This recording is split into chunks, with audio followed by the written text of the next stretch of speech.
Hi, this is Tanya. This is for discussion number 4. Teachers think systematically about their practice and learn from experience. First one is effective teachers continually improve their professional practice. So some of the ways that I feel that you can continually improve professional practice is number 1, to let your data drive your instruction. So we've been really good at collecting data and getting the scores for our kids, but at our school we've been working really hard to not only collect the data but look at it and determine what it is our kids are doing really well and what our kids have a deficiency in and something that we need to focus on or work harder on. So using your data to drive your instruction, I think, can absolutely improve your practice. Another thing that I've really enjoyed is a learning walk. When you go watch other teachers, you can learn so much from them. One of the greatest things about our learning walk is that we had the opportunity to go and visit classrooms that were one grade level below us, and then we also went to visit a classroom that was a grade level above us.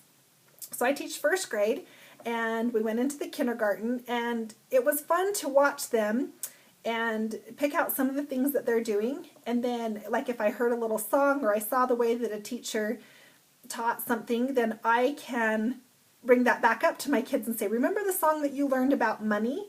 What was the song, and do you remember a penny's worth this much? And so I can build on what they already know. That's a great thing. When we went to the grade level above us, it was great and sometimes a little bit eye-opening to see what they were expected to do and what I needed to do to prepare them to get them ready for second grade.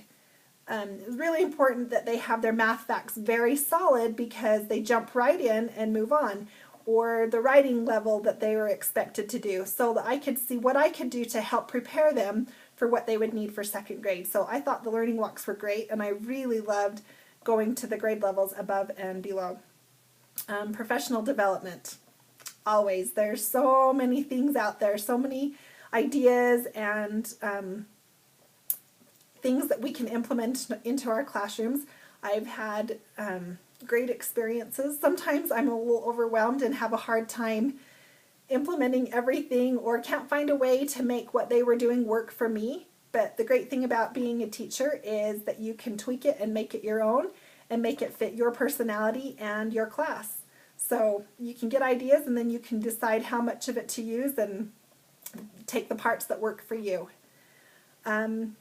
The learning theories or the instructional strategies that teachers need to be familiar with. One of the things that we've been working in our school on assessment to achieve, and a strategy that we have decided has a high enough effect size that we want to make it happen in our school, is opportunities to respond. So we have been researching and focusing on opportunities to respond and making sure that we're giving our kids several opportunities to respond throughout the lesson. We love whiteboards because every kid gets to be answering all at the same time. Choral responses so that everybody gets to participate. Another thing that we've really loved is hand gestures. And so they can do it, it's a nonverbal thing, but they still get their voice. If someone is thinking the same thing, we go like this. I'm thinking the same thing you're thinking. If they say, yeah, I'm thinking the same thing you're thinking, but I'd like to add on to that. I have more that I want to say. Or I'm thinking something totally different. And then I can, respond to the other child and say, okay, add on to that. Or to another one and say, okay, you're thinking something different. Can you explain what it is you're thinking? But they all get a chance to do it together, and I think that's great. We've used Plickers.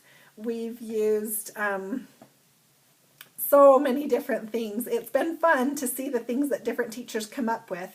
We've gone in and observed each other and tried to see, are we giving our kids enough opportunities to respond?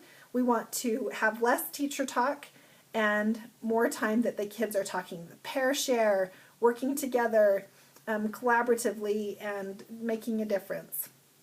I think for a teacher to critically review their practice to improve their performance, the best thing there is reflection. Always watching what you're doing, thinking about it, and seeing what you can change or how you can make it better. Thanks.